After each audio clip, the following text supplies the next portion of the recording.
नमस्कार दोस्तों, स्वागत है आप सबका T2D न्यूज़ पर। आइए जानते हैं आज देश भर की सभी ताज़ा और मुख्य खबरें। तो चलिए बिना टाइम वेस्ट किए आपको बता दें कि पूरे देश में 3,22,000 के पार पहुंचा कोरोना, जिसमें 1,69,000 लोग रिकवर भी हो गए हैं। वहीं 9,520 लोगों ने अपनी जान भी गंवाई है। इसी के साथ राजधानी दिल्ली की बात करें तो टोटल केस 42,000 के पार पहुँचा, जबकि मृतक संख्या बढ़कर 1,400 से ज़्यादा हो गई है। इसके साथ ही पूरी दुनिया में इस वायरस से 79 लाख से ज़्यादा लोग पीड़ित हैं, जबकि 4,35,000 से ज़्यादा लोगों ने अपनी जान भी गंवाई है। इसी के साथ दोस्तों अगला खबर आ रहा है, रेलवे ने 4 राज्यों को दिए 204 कोच, दिल्ली में 54 तैनात।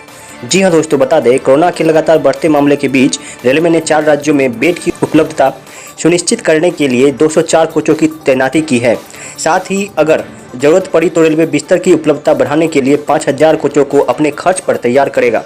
रेलवे द्वारा अस्पतालों पर बोझ कम करने के लिए रेलवे के सैकड़ों कोचों को आइसोलेशन शेल्टर के रूप में बनाए जाने के महीनों बाद राज्यों ने आखिरकार इस सुविधा का लाभ उठाना शुरू कर दिया है।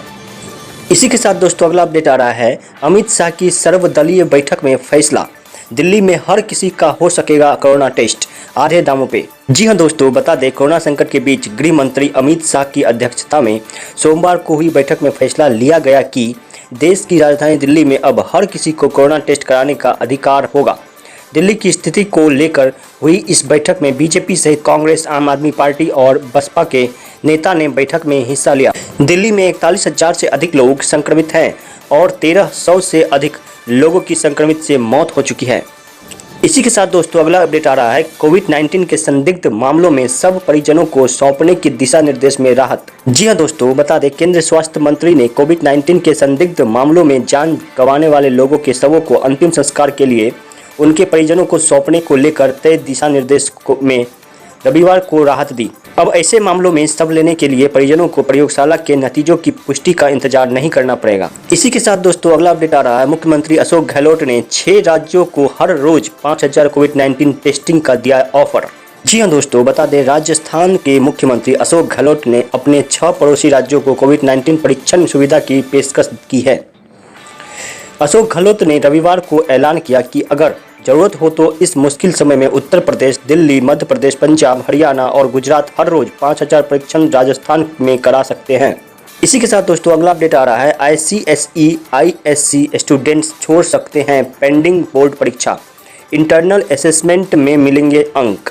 जी हां दोस्तों, बता दें ICSE और ISC स्टूडेंट चाहे तो पेंडिंग बोर्ड परीक्षा न देने का ऑप्शन चुन सकते हैं। यह नियम 10वीं और 12वीं दोनों कक्षाओं के स्टूडेंट के लिए समान रूप से लागू होता है। दरअसल बॉम्बे कोर्ट में सुनवाई के दौरान बोर्ड ने यह विकल्प रखा है, अगर स्टूडेंट परीक्षा न देने का विकल्प चुनते हैं तो उन्हें इंटरनल असेसमेंट या फिर प्री बोर्ड के अंक के आधार पर पास कर दिया जाएगा। वे क्या करना चाहते हैं ये स्टूडेंट का अपना निर्णय होगा। हालांकि जो स्टूडेंट परीक्षा न देने का चुनाव करते हैं उन्हें 22 जून तक इस बात की सूचना देनी होगी। इसी के साथ दोस्तों अगला अपडेट आ रहा है, पाकिस्तान में गायब हुए भारतीय दूतावास के अधिकारी रिहा किए गए, भारतीय मिशन पहुंचे। जी हां दोस्तों, बता दें पाकिस्तान के इस्लामाबाद में भारतीय दूतावास के 2 कर्मचारी रिहा कर दिए गए हैं और वो भारतीय मिशन पहुँच गए हैं। भारत ने दोनों अधिकारियों को कथित तौर पर गिरफ्तार किए जाने पर कड़ा विरोध दर्ज कराया था। न्यूज एजेंसी ANI ने सूत्रों के हवाले से बताया है कि दोनों कर्मी भारतीय उच्चायोग पहुंच चुके हैं।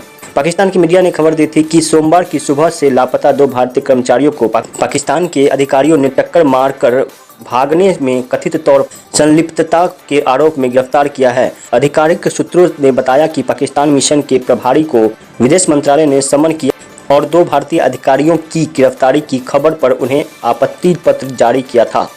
अगला अपडेट आ रहा है, कोरोना के खिलाफ केंद्र दिल्ली सरकार का एक्शन प्लान, 20 जून से रोज होंगे 18,000 टेस्ट। जी हां दोस्तों, बता दें इसके साथ ही 20 जून से शहर में कोरोना वायरस की जांच को बढ़ाकर रोज 18,000 जांच करने का फैसला किया गया है।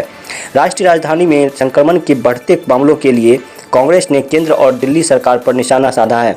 राष्ट्रीय राजधानी के सभी मुख्य राजनीतिक दलों के नेताओं के साथ केंद्रीय गृह मंत्री अमित शाह की बैठक के बाद दिल्ली भाजपा के अध्यक्ष आदेश गुप्ता और आप के राज्यसभा सदस्य संजय सिंह ने कहा कि 20 जून से शहर में कोविड-19 की प्रतिदिन 18,000 जांच की जाएगी। इसी के साथ दोस्तों अगला अपडेट आ रहा है, मार्च 2021 तक नहीं बढ़ेगी सैलरी, जारी हुए ये आदेश। जी हाँ दोस्तों, बता दें कोरोना वायरस का ये संकट काल लगातार दुखदाई होता जा रहा है। इसके कारण अर्थव्यवस्था पर गहरी मार तो लगी ही है, लेकिन अब इसका असर कर्मचारियों के वेतन पर भी पड़ रहा है। प्राइवेट सेक्टर में तो लोगों को नौकरी से हाथ धोना पड़ रहा है। इसी तरह अब केंद्रीय कर्मचारियों के वेतन को लेकर बड़ी खबर आई है। केंद्र कर्मचारियों ने एनुअल अप्रेजल यानी कि इंक्रीमेंट के लिए अगले साल तक रुकना पड़ेगा। दरअसल केंद्र सरकार ने 2019 से 20 के लिए केंद्र एनुअल परफॉर्मेंस असेसमेंट रिपोर्ट के लिए तारीख आगे बढ़ा दी है। सरकार ने ये तारीख अब मार्च 2021 तक बढ़ा दी है। इसी के साथ दोस्तों चलिए अब आज के सोने चांदी का भाव देखें तो बता दें आज सोने के भाव में 10 रुपये की गिरावट देखने को मिली है। इसी के साथ आज 22 कैरेट सोना 46,000 रुपये प्रति 10 ग्राम हो गया है, जबकि 24 कैरेट 46,000 रुपये प्रति 10 ग्राम हुआ है। वहीं चांदी में आज 610 रुपये की गिरावट देखने को मिली है। इसी के साथ चांदी 47,100 रुपये प्रति किलोग्राम हो गई है। तो दोस्तों आज के लिए इतना ही। कल फिर मिलेंगे नए और बड़े खबरों के साथ। तब तक के लिए नमस्कार।